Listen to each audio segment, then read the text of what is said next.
Bismillahirrahmanirrahim. Assalamualaikum warahmatullahi wabarakatuh. Baiklah, kami dari kelompok 3 akan mempresentasikan makalah dengan judul Pengujian Pengendalian dan Substantif KAS. Sebelum kami dari kelompok 3 mempresentasikan, saya selaku moderator akan terlebih dahulu membacakan atau memperkenalkan nama-nama anggota, yakni saya sendiri yang selaku moderator yaitu Lady Novitasari dengan NIM 1816040032, ada Nur Azizah Ramli dengan NIM 1816040024, lalu ada Nela Zamriati dengan NIM 1816040012, dan yang terakhir yaitu Nurul Hidayah Nasution dengan NIM 1816040014. Dalam subbab ini, kami memiliki 8 pembahasan, yang mana pembahasan pertama akan dijelaskan oleh Nurul Hidayah Nasution, lalu dilanjutkan oleh Nur Azizah Ramli, kemudian dijelaskan oleh saya sendiri, yang terakhir dijelaskan oleh Nela Zamriati. Nama saya Nurul Hidayah Nasution, NIM 1816040014. Baiklah, saya akan mempresentasikan pembahasan yang pertama, yaitu definisi kas. Kas merupakan suatu alat pertukaran dan juga digunakan sebagai ukuran dalam akuntansi. Dalam neraca, kas merupakan aktiva yang paling lancar, atau dalam arti yang paling sering berubah. Dalam neraca, kas terdiri dari 2 unsur. Yang pertama, kas di tangan perusahaan, yang mana kas tangan perusahaan itu terdiri dari A. Penerimaan kas yang belum disetor ke bank, yang berupa uang tunai, post wesel, certificate check, kasir cek, cek pribadi, dan bank draft. B. Saldo dana kas kecil yang berupa uang tunai yang ada di tangan pemegang dana kas kecil. Unsur yang kedua yaitu kas di bank, yang berupa simpanan di bank berbentuk rekening giro. Dalam pemeriksaan terhadap kas, auditor memperhatikan overstatement terhadap nilai kas. Cara auditor mendeteksi atau memverifikasi kas adalah dengan memperhatikan penerimaan kas yang understatement dan pengeluaran kas yang overstatement. Pemeriksaan terhadap kas penting dikarenakan 3 alasan. Yang pertama, mayoritas transaksi perusahaan mengangkat rekening kas. Yang kedua, kas merupakan sumber aturan dalam transaksi penggelapan. Dan yang ketiga, kesalahan rekening kas menunjukkan kesalahan rekening lain. Sifat siklus kas. Saldo kas dihasilkan dari pengaruh kumulatif kelima siklus transaksi, yaitu yang pertama, siklus pendapatan. Siklus pendapatan terjadi melalui penjualan kredit, maka perusahaan akan mendebit piutang dagang. Apabila pelanggan membayar piutang dagang tersebut, maka perusahaan akan menerima aset yang pada umumnya berupa kas. Kedua, siklus pengeluaran, yang mana perusahaan harus mengeluarkan kasnya untuk memperoleh berbagai sumber daya yang diperlukan perusahaan. Yang ketiga, siklus pendanaan. Perusahaan yang menjual saham atau utang obligasi akan memperoleh aset tambahan yang biasanya berupa kas. Yang keempat, siklus investasi. Perusahaan yang menanamkan investasi harus mengeluarkan sejumlah biaya untuk membeli saham atau surat berharga lain. Investasi tersebut akan dapat menghasilkan pendapatan yang pada akhirnya akan menambah kas perusahaan. Yang kelima, siklus jasa personalia. Pengeluaran kas meliputi pula pengeluaran untuk memperoleh sumber daya manusia. Baiklah, saya Nur Aiza Ramli akan melanjutkan penjelasan makalah dari Saudari Nurul Hidayah Nasution. Yang ketiga yaitu prinsip akuntansi berterima umum dalam penyajian kas di neraca. Ada 3 prinsip akuntansi berterima umum dalam penyajian kas di neraca. Yang pertama yaitu kas yang disajikan di neraca adalah saldo kas yang ada di tangan perusahaan pada tanggal tersebut dan saldo rekening giro bank yang pengembaliannya tidak dibatasi oleh bank atau perjanjian yang lain. Yang kedua yaitu kas dalam bentuk valuta asing jika dicantumkan di neraca sebesar nilai kurs yang berlaku pada tanggal neraca tersebut. Yang ketiga yaitu ada 5 unsur yang harus disajikan secara terpisah dari unsur kas di neraca jika jumlahnya material. Yang pertama yaitu tabungan di bank, yang kedua dana untuk perluasan pabrik, dana perluasan hutang, atau dana lain yang tidak digunakan untuk keperluan modal kerja. Yang ketiga saldo di bank di bank minimum yang disyaratkan oleh bank dalam suatu perjanjian penarikan kredit. Yang keempat, saldo di bank luar negeri yang tidak digunakan dalam hubungannya dengan kegiatan bisnis di luar negeri dan tidak dapat segera diubah ke dalam mata uang rupiah karena adanya batasan-batasan. Yang kelima yaitu persekot biaya, perjalanan atau persekot lain kepada karyawan. Selanjutnya, yang keempat yaitu tujuan audit saldo kas. Tujuan audit saldo kas secara umum yaitu untuk memperoleh bukti tentang masing-masing asersi signifikan yang berkaitan dengan transaksi dan saldo kas. Tujuan audit ditentukan berdasarkan atas kelima kategori asersi laporan keuangan yang dinyatakan oleh manajemen. Yang pertama yaitu asersi keberatan dan keterjadian, di mana saldo kas tercatat benar-benar ada pada tanggal neraca tersebut.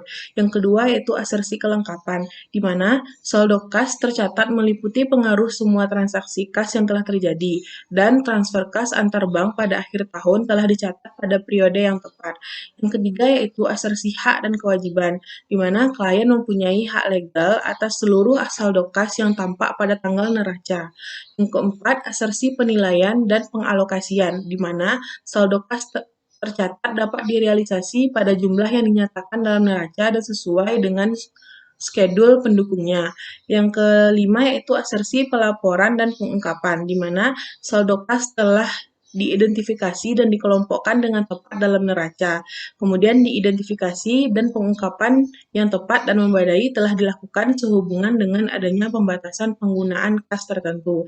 Dan kewajiban kontingensi atau belum pasti, compensating balance, dan lines of kredit dengan bank telah diungkapkan secara memadai.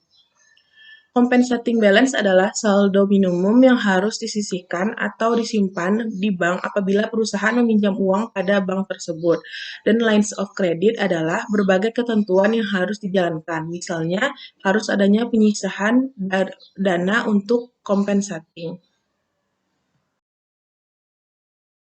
Baiklah, pembahasan selanjutnya akan dibahaskan oleh saya sendiri, yaitu Lady Novitasari dengan NIM 1816040032. Saya akan membahas tentang dokumen yang terkait dalam kas. Ketika seorang auditor ingin mengaudit akun kas, maka auditor memerlukan dokumen-dokumen. Ada 3 dokumen. Yang pertama, kertas kerja rekonsiliasi bank atau Bank Reconciliation Working Paper. Auditor biasanya mendapatkan ini dari karyawan perusahaan. Pada kertas kerja dilakukan rekonsiliasi, terutama pada setoran dalam perjalanan, cek beredar, dan penyesuaian lainnya. Seperti apa? Seperti biaya jasa bank dan cek yang dikembalikan karena pelanggan tidak memiliki kas yang mencukupi dalam akunnya untuk membayar cek, atau bisa juga disebut dengan cek kosong. Yang kedua yaitu bentuk konfirmasi bank standar atau Standard Bank Confirmation Form. Auditor biasanya melakukan, perhatikan bahwa bentuk konfirmasi ini tidak meminta karyawan bank untuk melaksanakan penyelidikan menyeluruh dan terinci atas catatan bank yang melebihi informasi akun yang diminta dalam konfirmasi. Adapun isi konfirmasi bank itu yaitu ada saldo tiap jenis rekening, saldo tiap jenis hutang, aktiva yang dijadikan jaminan hutang, dan batasan terhadap rekening klien di bank. Lalu dokumen yang ketiga yaitu pisah batas rekening koran atau juga bisa dikenal dengan cut off bank statement. Langkah utama dalam mengaudit rekonsiliasi bank itu melakukan verifikasi atas ketepatan unsur yang merekonsiliasi seperti setoran dalam perjalanan tadi dan cek yang beredar. Auditor memerlukan pisah batas rekening koran untuk menguji unsur-unsur yang terdapat dalam rekonsiliasi bank itu sendiri. Pembahasan yang keenam yaitu catatan yang terkait dengan kas. Catatan yang terkait dengan kas ini ada 2. Yang pertama, catatan terkait dengan penerimaan, yaitu seperti jurnal penjualan, jurnal penerimaan kas, jurnal umum, kartu persediaan, dan kartu gudang. Yang kedua, catatan yang terkait dengan pengeluaran kas itu sendiri, yaitu jurnal pengeluaran kas tentunya dan register cek. Baiklah, nama saya Nela Zambriati dengan NIM 1816040012. Saya akan menjelaskan tentang pengujian pengendalian siklus kas. Ada beberapa langkah dalam pengujian pengendalian siklus kas. Yang pertama yaitu lakukan pengamatan terhadap pemisahan fungsi penyimpanan kas dengan fungsi pencatatan kas. Tujuannya adalah untuk memperoleh keyakinan bahwa catatan akuntansi diselenggarakan oleh fungsi yang tidak merangkap fungsi penyimpanan kas. Yang kedua, lakukan pengamatan terhadap fasilitas pengamanan yang melindungi kasir dari pencurian dan perampokan kas yang disimpannya. Kasir harus dilengkapi dengan fasilitas pengamanan agar terhindar dari risiko pencurian dan perampokan. Yang ketiga, mintalah salinan notulen rapat direksi mengenai pembukaan dan penutupan rekening bank serta pembentukan dana kas kecil. Notulensi ini bisa digunakan untuk memperoleh informasi mengenai berbagai latar belakang yang mendasari pembukaan dan penutupan rekening giro di suatu bank. Yang keempat, mintalah salinan polis asuransi fidelity bond, cash on hand, dan cash in transit untuk membuktikan bahwa kas yang ada di tangan dan yang dalam perjalanan telah dilindungi dari risiko perampokan. Yang kelima, ambil sampel bukti kas masuk. Untuk memperoleh keyakinan mengenai adanya unsur pengendalian intern dalam penerimaan kas, akuntan mengambil sampel bukti kas masuk yang disimpan di dalam arsip di jurnal. Selanjutnya, ambil sampel bukti kas keluar yang telah dibayar.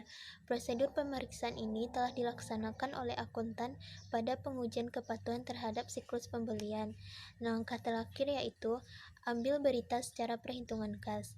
Praktik yang sehat mengharuskan dilakukannya perhitungan secara periodik kas yang ada di tangan dan pencocokan jumlah kas kecil perhitungan tersebut dalam catatan akuntansi kas. Selanjutnya yaitu pengujian substantif saldo kas. Yang pertama, tujuan pengujian substantif kas. Tujuannya yang pertama, satu, untuk memperoleh keyakinan terhadap keandalan catatan akuntansi yang bersangkutan dengan kas. Yang kedua, membuktikan keberadaan kas dan keterjadian transaksi yang berkaitan dengan kas yang dicantumkan di neraca. Yang ketiga, membuktikan hak kepemilikan klien atas kas yang dicantumkan di neraca. Yang keempat, membuktikan kewajiban klien yang dicantumkan di neraca. Yang kelima, membuktikan kewajaran penilaian kas yang tercantum di neraca. Yang keenam, membuktikan kewajaran penyajian dan pengungkapan kas di neraca. Selanjutnya, program pengujian substantif terhadap saldo kas. Pertama, prosedur audit awal. Dalam prosedur audit awal, ada beberapa hal yang harus kita lakukan. Yang pertama, mengusut saldo kas yang tercantum di neraca ke saldo akun kas yang bersangkutan di dalam buku besar. Yang kedua, menghitung kembali saldo akun kas di dalam buku besar. Yang ketiga, mengusut saldo awal akun kas ke kertas kerja tahun yang lalu. Yang keempat, melakukan review terhadap mutasi luar biasa. Yang kelima, mengusut posting pendebetan dan pengkreditan dalam jurnal penerimaan dan jurnal pengeluaran kas. Selanjutnya, penerapan prosedur analitik. Pada tahap awal pengujian substantif terhadap kas, pengujian analitik dimaksudkan untuk membantu auditor dalam memahami bisnis klien dan dalam menemukan bidang yang memerlukan audit lebih intensif. Selanjutnya, pengujian terhadap transaksi rinci. Dalam pengujian terhadap transaksi rinci ini ada beberapa hal yang bisa kita lakukan. Yang pertama, verifikasi pisah batas. Yang kedua, membuat daftar transfer bank dalam periode sebelum dan sesudah tanggal neraca untuk menemukan kemungkinan terjadinya check kiting. Yang ketiga, membuat dan melakukan analisis terhadap rekonsiliasi bank 4 kolom. Yang keempat, memeriksa adanya kemungkinan penggelapan kas dengan cara lapping penerimaan dan pengeluaran kas. Selanjutnya, pengujian terhadap akun rinci. Dalam pengujian terhadap akun rinci ini, hal-hal yang bisa kita lakukan yang pertama, menghitung kas yang ada di tangan klien dalam penghitungan kas.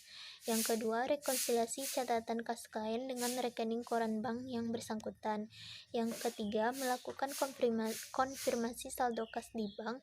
Yang keempat, memeriksa cek yang beredar pada tanggal neraca ke dalam rekening koran. Selanjutnya, verifikasi penyajian kas di neraca.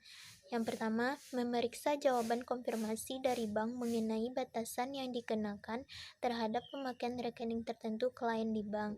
Yang kedua, melakukan wawancara dengan manajemen mengenai batasan penggunaan kas klien.